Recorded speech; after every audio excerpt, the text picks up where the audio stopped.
We're going to get started. Good afternoon. I'm Bob Johns, Director of the Volpe Center, part of the Research and Innovative Technology Administration within the DOT. I want to welcome you all here in Cambridge, but also those of you who are on the webinar.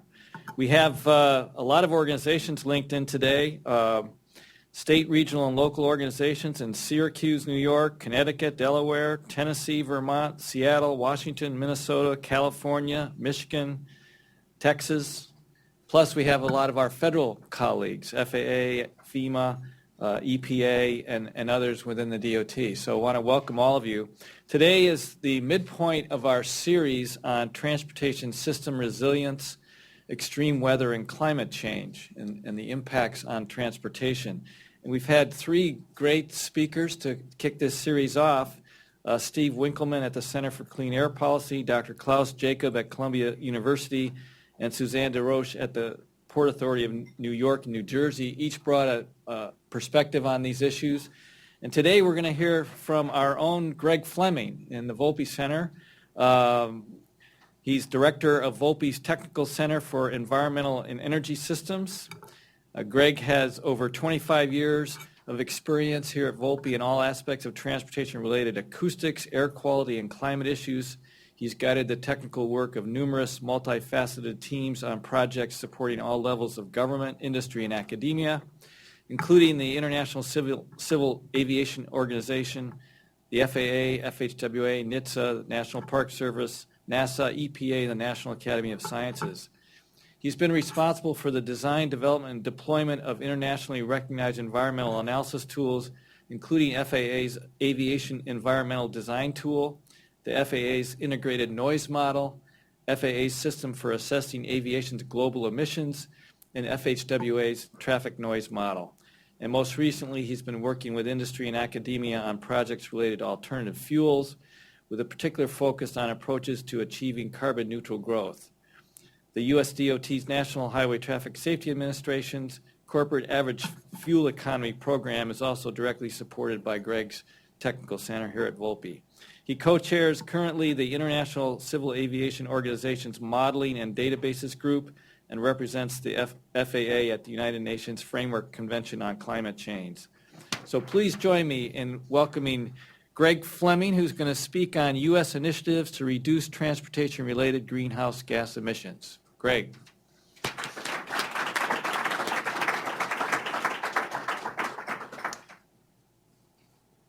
Thank you very much, Bob. I have to say, as I woke up and I hopped in my car this morning and I thought about doing a talk on climate change and temperature rise, and I pulled out of my garage and I started driving and I saw the temperature drop, and it was dropping. It went to -2 degrees Fahrenheit. I said, it's really hard to get in this mood.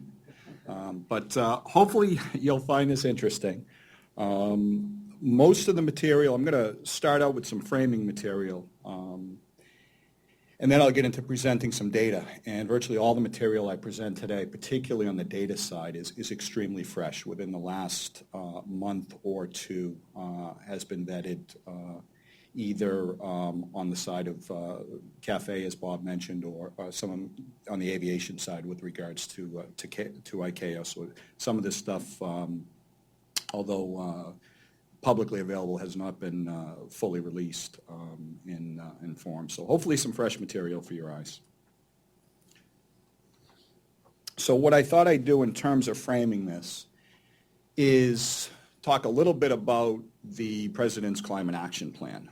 So we'll start at a high level, more at the energy side of the house, and then drive down a little bit and put it more into a transportation context, because the Climate Action Plan really cuts across the entire energy domain. And then finally close with a few key initiatives, U.S. initiatives, but again, we're talking climate, so they're U.S. initiatives, but they obviously contribute to the global picture. And talk a bit about both the road transport side and also the aviation side, and take you through, really where we stand in terms of metrics and measures in both areas.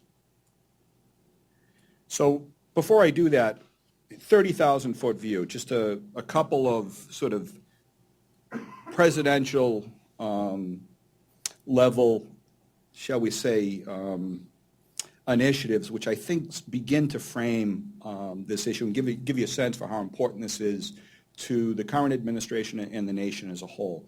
The most recent stimulus bill had a substantial amount of money in there for energy infrastructure, primarily power plant upgrades, improving the grid, et cetera. There was also a lot on the side of construction, energy efficiency, renewable energy, and I will actually loop back and talk a bit about biofuels later on, and that also falls into that particular bin.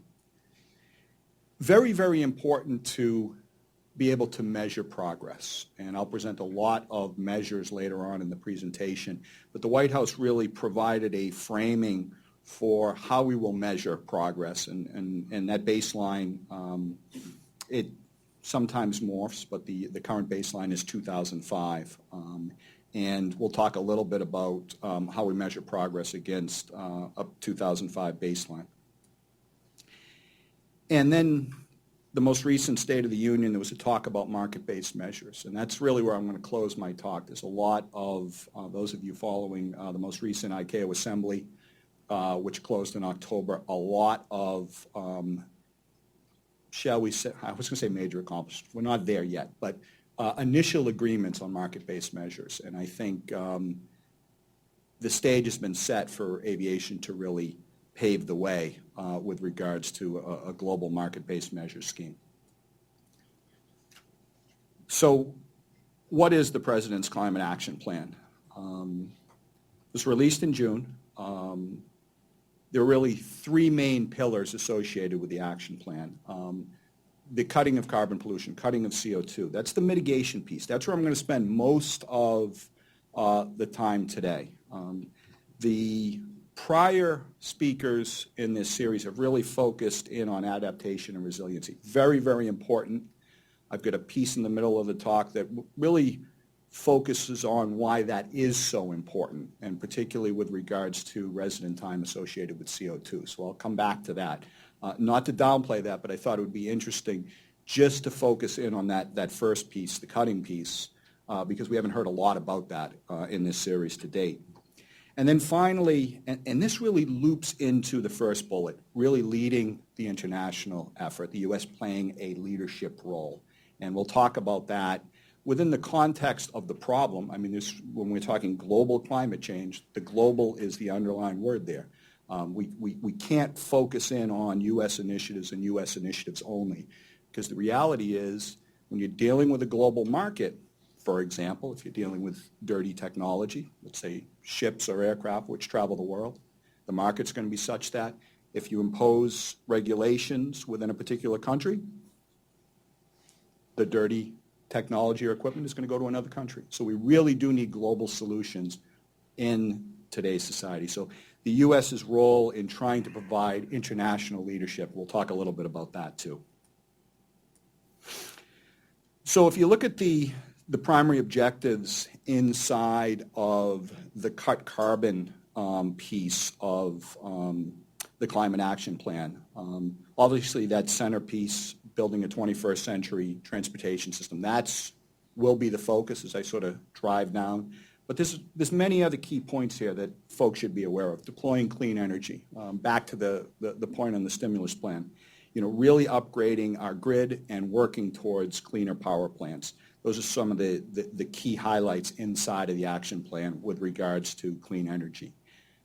CO2 isn't the only emission of concern. So looking at non-CO2 emissions, and I'll talk a bit more about that, but things like methane. CO2, as you'll see again, because of its residence time in the atmosphere, really in terms of long-term, it's the major issue, but we can't put all of our eggs in one basket in trying to come up with a global solution. So we'll talk a little bit more about that. Cutting energy waste, I think that's fairly straightforward. In the action plan, this focuses primarily on construction, working towards things like multi-residence, efficient appliances, insulation, windows, and the likes, leading at the federal level. You'll see that permeate throughout the action plan. But the idea here, particularly with regards to cutting carbon pollution, is looking at it from a construction side, making sure, folks like GSA, who really lead the building maintenance side for the U.S. government, are working towards measures, things like LEED building and the lights. So a bit on the centerpiece, the 21st century transportation. Introduce some of the benefits of CAFE. I'll put forth a plug for our infographic downstairs in just a bit, but a couple key points from a CAFE perspective. I think everyone's aware the most current goal for passenger cars, 2025, 54.5 miles per gallon. Most aggressive U.S. standard to date. In terms of fuel savings, fairly substantial over the life cycle of an automobile. We're currently working on upgrades to the heavy-duty standard post-2018, when the most recent were adopted in 2011. And then in terms of technologies, supporting renewable fuel standards and biofuels research. Basically, the idea here, folks are probably familiar with RFS 1, RFS 2. The idea is to integrate more renewables into the available fuel across the country. Promoting DOE's e-gallon for electric cars, hybrid electric and the likes. And then commitments to local communities. There was a lot of this inside of the stimulus plan. Actually investing in infrastructure at the local level to try to generate excitement around more fuel-efficient technology. This graphic here is from the most recent UC Davis Asilomar conference. It tells a very interesting picture. I think not surprising, you see the drop in internal combustion engines, just in terms of expected fuel sales in the future. That's not surprising. What I found a little bit surprising was the primary growth area is in fuel cells. This is the expected growth in terms of sales within the U.S. And, one might have thought maybe that hybrid electric would have been a bigger part of that growth. It's certainly growing, but the message here, at least in terms of roadway vehicles, is the industry is expecting the primary growth area to be fuel cells. Now, one of the things that we heard from various folks reporting back from Asilomar, which is a very important conference from the standpoint of transportation and just overall energy efficiency,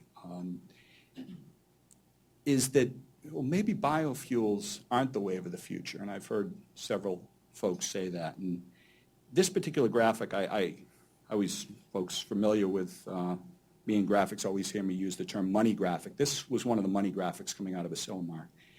And what it says, I think fairly clearly, if you look at biofuels, the light blue, maybe there isn't a future in biofuels with regards to roadway-based vehicles. But look at aviation and look at maritime.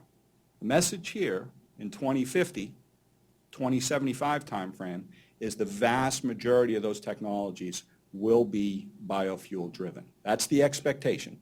Whether or not it actually plays out, we'll have to we'll see who's around in 2050 to see how it plays out. But I think it's important, as folks, the naysayers on the biofuel side, put forth concern, it has to be taken in context. It's very important to understand that, the answer depends.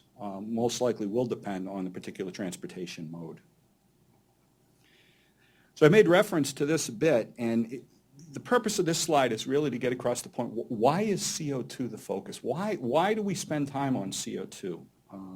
The two graphics really display the same thing, but the difference is the x-axis. The x-axis on the left-hand side is 0 to 300 years. The x-axis on the right-hand side is 0 to 10,000 years. So essentially, how do you interpret this? Well, basically, if you introduce a pulse of CO2 into the atmosphere, 300 years down the road, you still have 20% of that CO2 in the atmosphere. And 10,000 years down the road, you still have about 10%. So even if we turned off the spigot today, we still have all this CO2 that's built up, and it takes a long time for this to basically evacuate from the atmosphere. So this is a very, very important point. And one of the reasons behind that driving second pillar in the Climate Action Plan, the one that we've heard so much about in the other talks in this series, and that is the resiliency and adaptation piece. So, these are some of the objectives coming out of the Climate Action Plan in terms of adaptation and resiliency. And that CO2 piece is one of the reasons why we need this multi-pronged approach to solving the problem. So building stronger and safer communities, I think, that we've heard a lot about that. Whether you believe in climate change or you don't, and I think the most recent IPCC report, which was released, the Working Group 1 report, which was released in September, really, I think any naysayers out there really should take a look at that report because it's pretty convincing. But whether you believe it or not, I think it's clear that we do have more extreme weather situations than we've had in the past. And in that regard, we have to be smart about construction and planning. We've heard that from the other speakers in the series. But it's not going to be enough, if we lose important infrastructure to rebuild as is. We need to think about rebuilding for the future. So making sure we're smart there, that's that first objective. The second piece, protecting economy and natural resources, a couple of examples there. Obviously managing for drought conditions, managing for wildfires. We're seeing more wildfires than we've ever seen. Making sure that we're on top of that. And then the last piece is the science piece. And,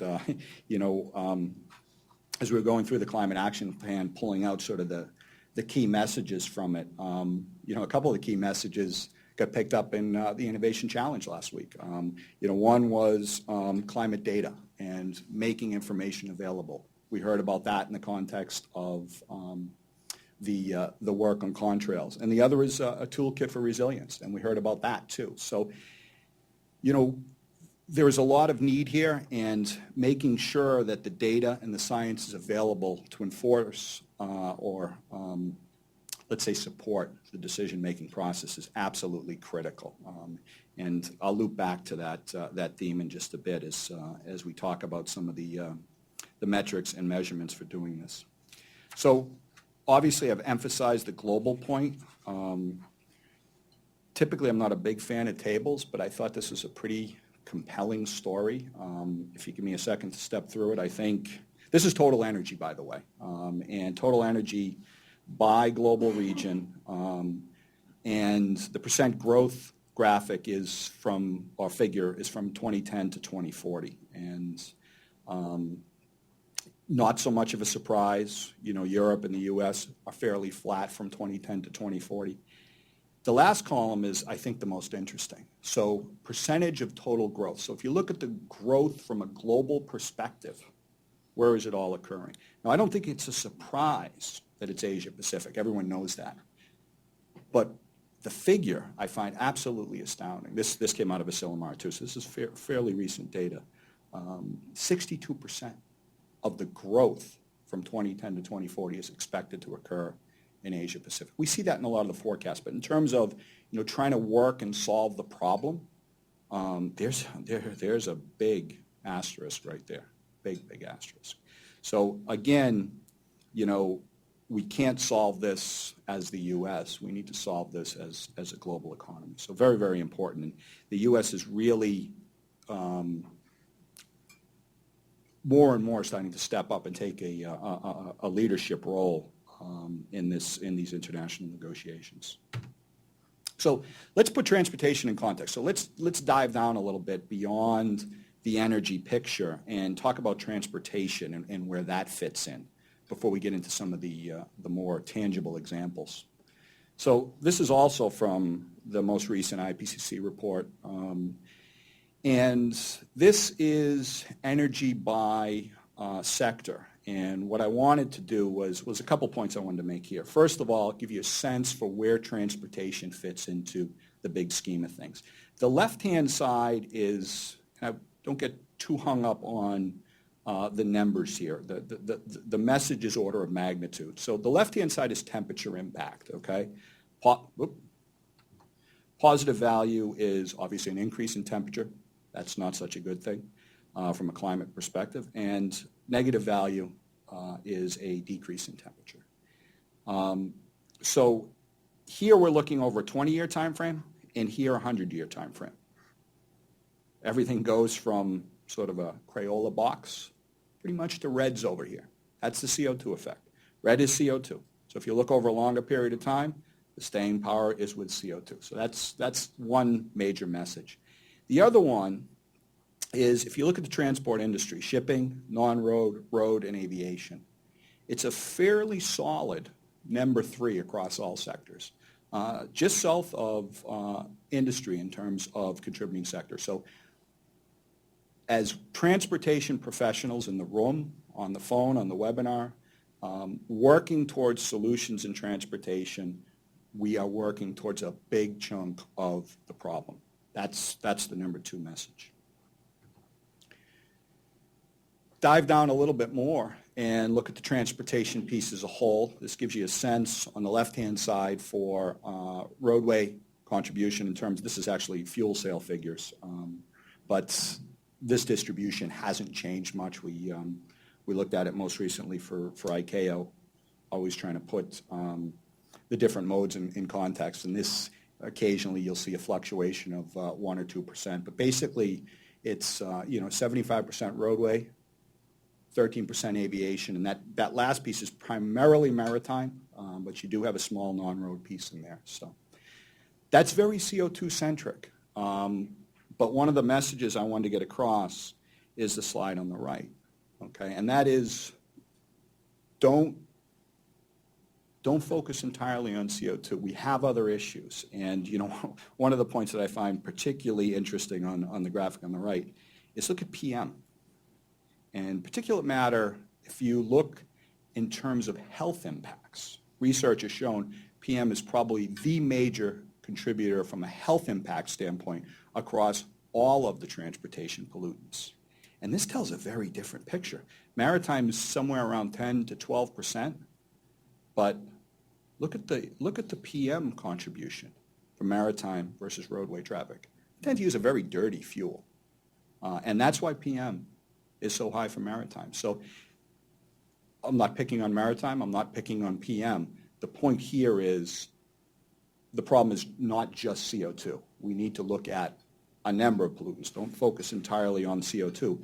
That said, long-term climate solutions, we do have to focus on CO2. So talking a little bit about the solution side of the house, we tend to group levers or solution levers into these 4 categories. Technology, they're fairly straightforward, upgrading the technology associated with the transportation fleet, operating it more efficiently in the aviation world, programs like NextGen and Cesar. Alternative fuels, if you can get a benefit from a life cycle perspective, and we'll talk a little bit about that. And sort of the final piece are market-based measures. So actually looking at things like trading carbon in one sector versus another, which might provide you some sense of an overall benefit, at least for that sector, hopefully from a global perspective. So back to CAFE for a bit, and shameless plug for our infographic in the lobby, but a lot of thought and a lot of time went into this, and it tells a really good story.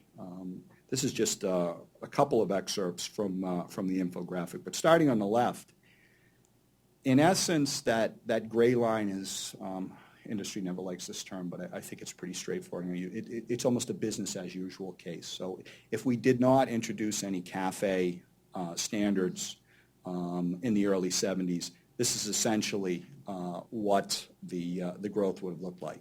And then as we move down to the initial CAFE standard, 78 to 2010, and then 2011 to 2021, and 2017 to 2021. These equate, and these are real savings here, right up to 2010. These equate to massive savings. I mean, you can read the figures, but in essence, those standards are driving huge savings in fuel. So that translates directly to dollars, and also savings from the standpoint of climate impact. So this is CO2 directly tied. Moving on to the right-hand side, this gives you a sense for how important oil is to the transportation sector. So a typical barrel of oil, 72% of the typical barrel of oil goes straight to the transportation sector. The bulk of that is passenger vehicles, and you can see the breakdown across the other modes. I think the other sort of key message we hear, and we hear it more and more in the news, this balance is quite exciting, domestic versus foreign production. Look 20 years ago, and those numbers were more than reversed. So a good message there. So a bit on aviation CO2, and this is for many folks in the room and on the webinar, I think this topic probably is a little bit less publicized. CAFE obviously receives a lot of media attention, and a lot of the information that I just presented is publicly available. The information on the aviation side that I'll present is vetted most recently within ICAO. We had the assembly just month before last, and all the information we present to here was agreed to and will be the foundation for planning in the future on aviation. So you can sort of glean these figures out of the graphics that I've already shown, but in terms of climate change impact, aviation accounts for about 2%. We already saw the 13% figure. That's a slightly different date, 2007, but as I said, it really doesn't dither too much in the overall scheme of things. In terms of passengers moved, obviously a major industry.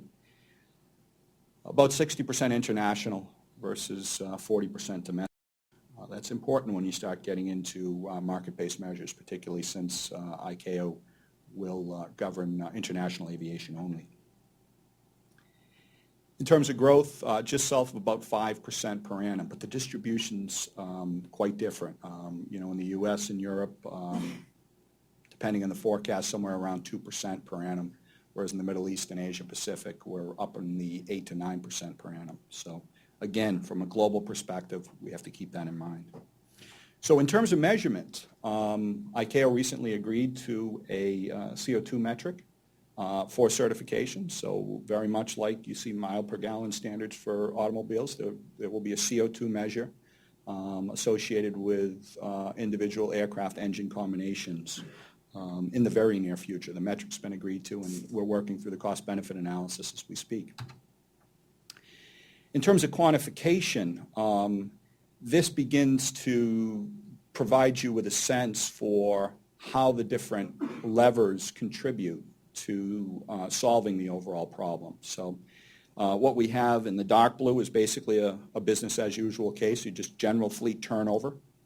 The light blue represents the range of what industry feels is practical in terms of technological improvement. So if you look at investment programs like FAA's CLEAN or NASA's Environmentally Responsible Aviation, similar programs in Europe, this is essentially the range of what the experts feel is possible in terms of technological improvements as we turn over the fleet.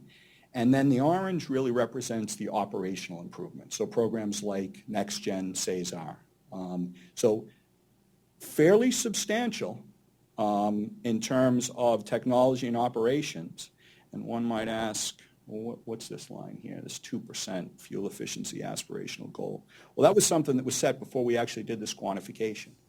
So the ICAO member states said, well, what do we think we can accomplish? Well, one of the goals was 2% efficiency per annum. Well, we're obviously not quite there. We're actually at about 1.4%. So in terms of achieving that goal, more needs to be done. Now, on the operational side, that's kind of a tough thing because, frankly, you're capped. I mean, you can do wind-optimized routing, more direct routing, but you can only pick up so much there. Maybe more investment on the technology side can increase that wedge, but getting to that 2% fuel efficiency goal is going to be quite a challenge. So that gives you a sense for where the industry stands on one of the measures. The other key international measure is carbon neutral growth. And carbon neutral growth relative to 2020, that is in essence this gray line. How's that? Yeah, that shows up pretty well. This gray line right here, we don't quite know. It's not a hard line. It's a bit of a spread there because in 2020 we don't quite know what the fuel usage will be. It represents a spread. But the key difference between this figure and the last is we've added one additional measure or one additional lever, and that's alternative fuels. So to do that, and we talked a little bit about life cycle benefit a minute ago, you have to translate fuel into life cycle CO2.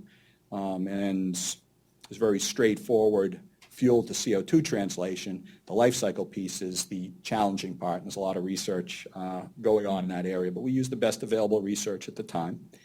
And in essence, what you have is you have this gap here, and the technical group that worked this didn't feel, shall we say, comfortable continuing the wedge because we don't have a good sense for what alternative fuels will look like in 2050. But the conclusions were, if we look strictly at member state targets, so what do the individual countries feel is going to be available in terms of alternative fuels in 2050, we feel we can fill about 25% of this gap.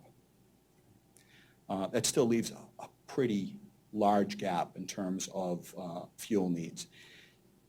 There are folks that believe that the technical potential with a breakthrough available, we may be able to fill the entire gap. And if you look at, technical potential within individual member states, primarily the U.S. and several advancing European countries, it seems like it's possible, but there's a heck of a lot of uncertainty there. Just in terms of absolute measures, about 1,200 million metric tons is the magnitude of this gap. Just to put that in context, that gap is about roughly 5.5 times the current fuel the aviation industry uses today. So today we use about 200 million metric tons. So actually my math is not so good. It's about 6 times what we currently use today. That's the gap. So the industry starts to scratch its head and says, what about that fourth lever, the market-based measures? And that's really where I wanted to conclude today. And some of the most recent activity, at least within the aviation front, is on MBMs. The ICAO Council in October, this got a decent amount of press, agreed on a roadmap and requested the council themselves to make recommendations for a global MBM scheme. This was driven a lot by the airline industry, surprisingly enough. You might expect the airline industry to step back and say, we don't want an MBM, but in fact they said, let's get out in front of it, because right now there are several countries that already have schemes in place, carbon trading schemes in place, and requires reporting and different reporting. So I've got to report this way in Europe, I've got to report this way in Australia.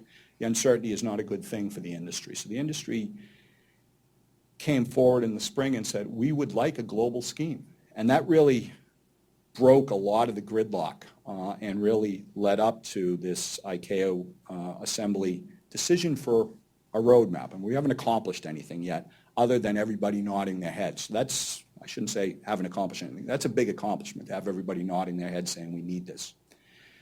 The focus will be international aviation.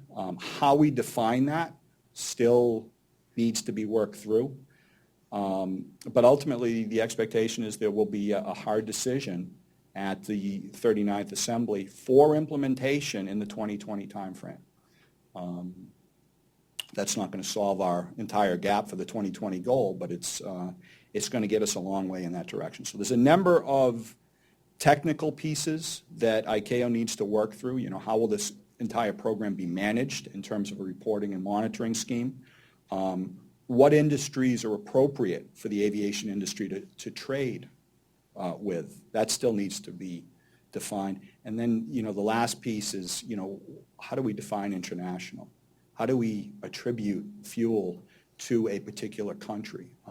Do we do it strictly based on where the flight flew in terms of its borders? Is it the entire flight from point A to B? If you've got a flight from London to New York, is it 50-50 London? Is it cut out strictly at the boundaries? Those are the kind of details that we're going to be spending the next 2.5, 3 years on. But ultimately, this, at least from the transportation sector, this could be a blueprint. This could be a roadmap for carbon trading and reducing that CO2 gap that could be used for other modes. I think the one that comes immediately to mind that parallels aviation very closely is the maritime mode.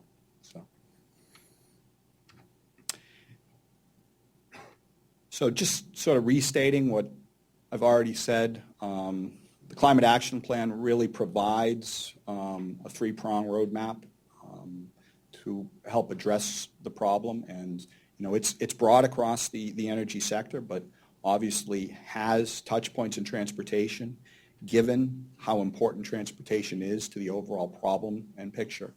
Again, if you look at it by sector, it's roughly it's a solid number 3 after the energy sector in just overall industry and energy usage.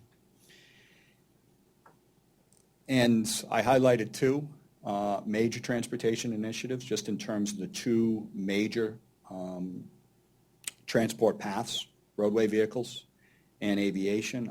I would like to believe we could get things moving a bit more on the maritime side. I think that a lot can be learned from aviation, the structure, the approaches, but there just does not seem to be a lot of U.S. leadership on the maritime side. But hopefully we can move in that direction. So we've got 2. We're doing good work in terms of CO2 reduction for the 2 major transport modes, and I think we've got to spend some time on the maritime side of the house. But the blueprint's there from aviation. And that's it from my perspective. I think we've got 5 minutes for questions? Yeah. Okay.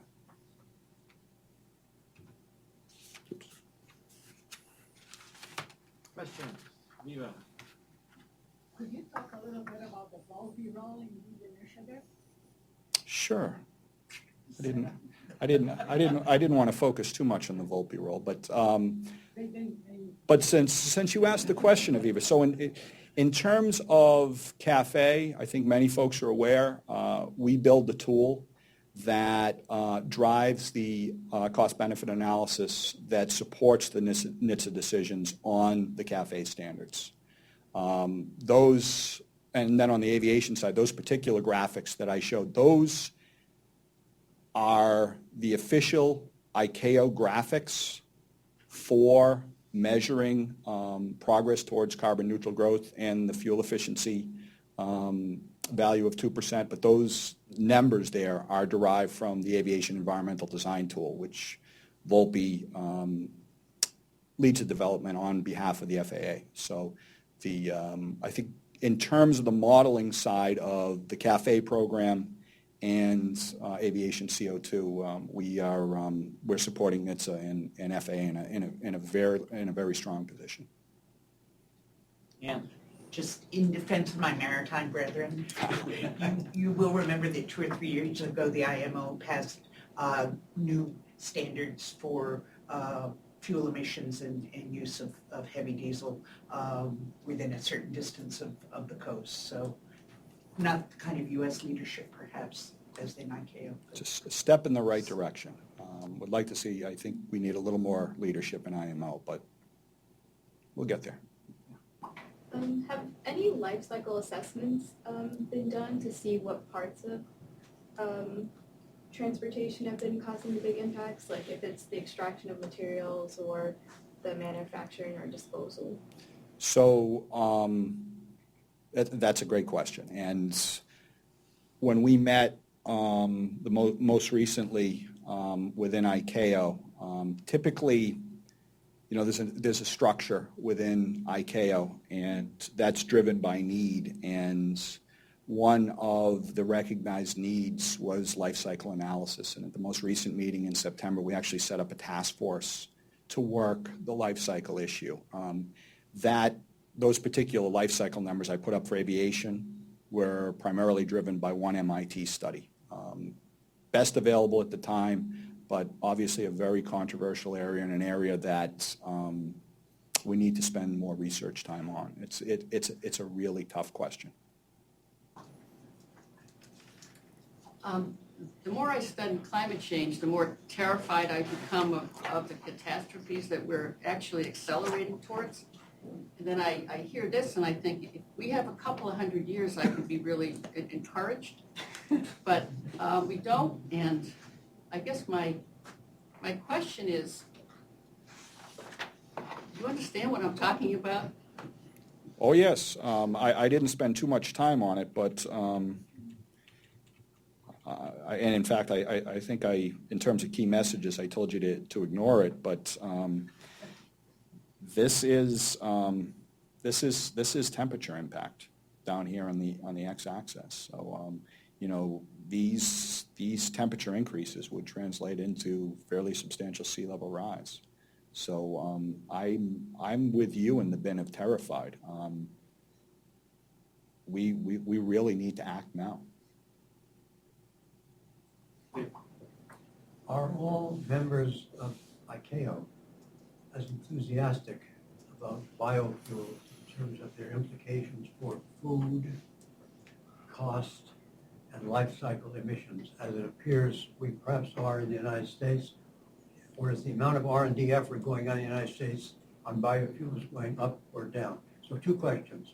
And on ICAO, is there equal priority to biofuels to what's happening to the effort in the United States? I would answer that. It's a very good question. There is a lot of passion on the topic within ICAO, and a lot of that is driven by some of the personalities involved. They are very passionate about the topic of biofuels. That said, these personalities are in very influential positions. I mean, one of those folks is, without naming names, is intimately involved with the airline industry. So, the airline industry is the customer. And if the airline industry is buying into it, and they seem to be pretty passionate about the topic right now, I think there's a possibility there. Now, what I will say is all of these state targets that folks have published on biofuels, there would have to be a massive breakthrough in the foreseeable future for us to meet any of them.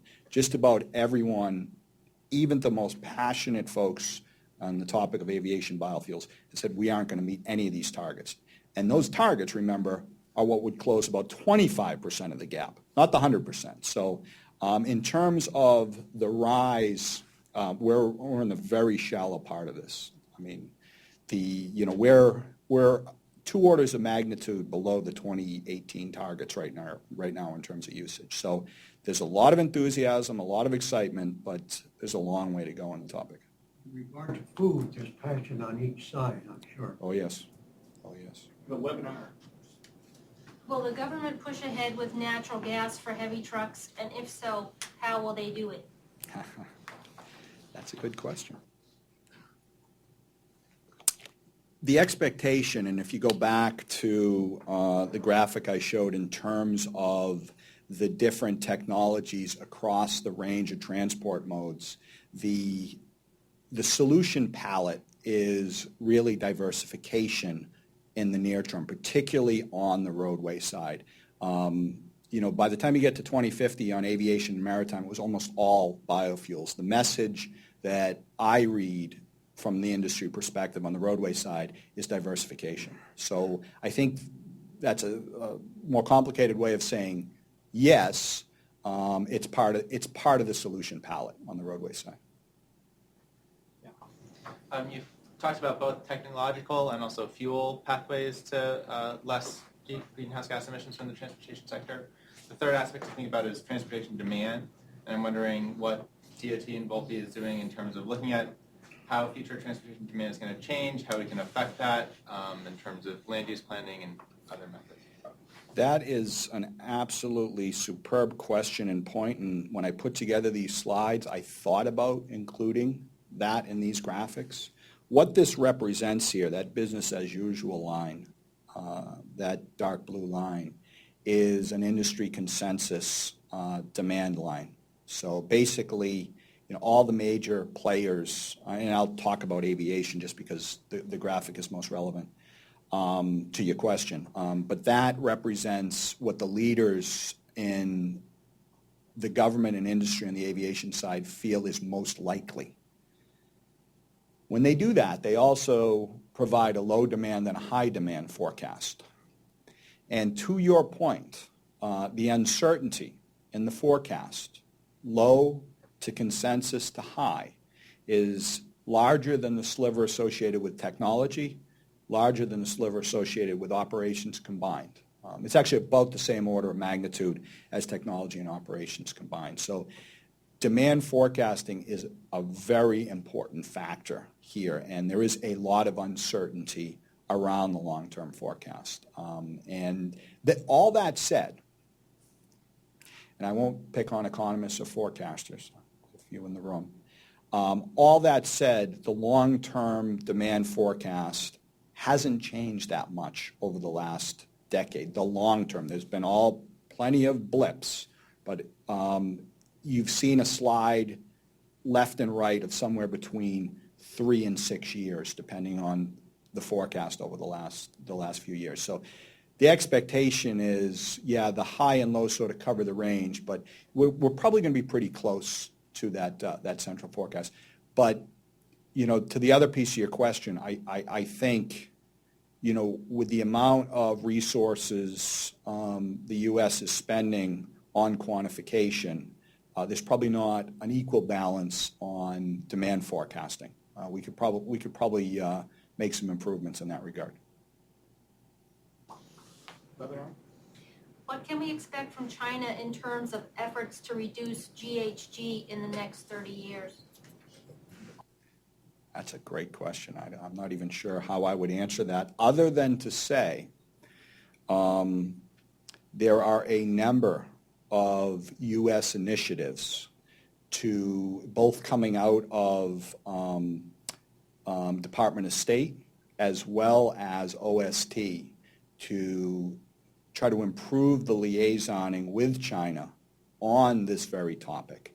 So I think both the U.S. and China recognize that we need cooperation there. And we are seeing the investments being made by this administration to set up the relationships there. What can we expect? I would say it's still TBD, but I think the recognition is there, and we all realize that to solve this global problem, we've got to bring everybody along, including China. Doug? Yeah, this is another demand elasticity question. Ann pointed out that the regulations on ocean shipping are increasing, and we've been following it for several years. It's going faster than we expected. So far, it's just been sulfur, but the particulate is going. It's in the wings, so it's certainly in the pipeline. We let ships burn this dirtiest possible petroleum out in the middle of the ocean because we thought it was more or less free. Now we realize it's not. And your graph about particulate was very telling. But the longer point is that it's definitely going to be suppressed, the emissions from ships. And fuel is already their most expensive operating cost component. So it seems to me the inevitable conclusion that the price of ocean shipping is going to go up, and that's going to. The question is, how much is that really going to affect international trade? That's a great question. Now, I would counter that, as I often do, because it's the industry that I know best, with aviation. And if you look at the history of the aviation fuel contribution to overall operating costs, 30 years ago it was it was just under 20%. Today, it's up in the high 30s, low 40s. I won't say that the aviation industry is the model for profitability or anything along those lines, but they have adapted. And there's been a 20% increase over the last 25, 30 years in terms of the contribution to overall costs associated with fuel. So they've adapted. I would expect that maritime would find a way too. Just a couple more, way back in the corner. Well, first of all, comment, many of the commercial passenger cruise lines are using biofuels or mixes, so maybe something to learn from there. Also, I hope my math is wrong, because going by page 11 of the ICAO environmental report, which I have not completed reading, I would guess that given the projections here, we're looking at 68% roughly more emissions from aviation by 2020, 2030. So I find that rather dismaying, because again, given what you said about biofuel and so on and so forth, if that math is at all an approximately correct, all I have is a sense of yuck. What are we going to do about it? I didn't talk too much about this, but you're right in the sense that, and there's a really important underlying point there, and that is just turnover in the aviation fleet is slow. And that's what you see here. I mean, you don't see any contribution. I mean, these slivers are almost unreadable, and these are right in the environmental report that you quoted. But these slivers are almost unreadable in 2020, almost even 2025. And the reality is, these aircraft, they'll operate in the passenger fleet for 30, 35 years, and many of them will go over into the cargo fleet for another 10 or 15. So I'm not advocating this. I'll get all kinds of emails, but absent of some type of a technological phase out, an accelerated introduction, you're not going to see major improvements in the near term, just because you got to wait for that fleet to turn over. Okay, way in the back, and then we'll close with a webinar. You're probably expecting an airplane question from me, or maybe bicycles, I know, Greg, but it's actually a car question, and it relates to the maritime one. It's about technology. I know that's the lever that gets worked really heavily. But I was intrigued by the fuel cell chart from Silomar, and that question, is that really driven by technology and the development cost, whatever the mining cost for batteries? Is the information in the Silomar slide for that? There's probably better people in the room to answer that. I think we're trying to better understand that. I mean, we're seeing it from Toyota, we're seeing it from Honda. They seem to be, I don't want to say shifting back, but their midterm focus is on fuel cells. Not quite sure what the driver is. Certainly, I would expect the cost would be one. I mean, large-scale battery replacement is not inexpensive. So if we can make the technology work in an efficient way and build up the infrastructure, I think the infrastructure is probably the biggest struggle outside of California, and even there it's not particularly robust. It seems to provide the most promise. And, in terms of CO2, I think we all know, zero CO2 emissions. We have water coming out the tailpipe. So that's exciting from a climate perspective. Okay, last question, and I'm sure Gregg will stay around if you want to come up. Was there any research done on how will infrastructure maintenance and support be financed if the use of fuels is reduced, i.e. if cars use less fuel per mile and we finance infrastructure through taxes? How do you support the infrastructure going forward? That is probably a question for an entirely different talk. I will simply say that probably goes back about a year ago now, but David Arthur and I attended a session down at the National Academies, and half the session was dedicated to funding. And, you know, that is a huge topic. We don't have an easy solution there, and you're not going to hear it from me in the next 30 seconds. So I think it's recognized that it's problematic, and, you know, we've got to work towards some type of a solution there. All right, well, let's thank Gregg.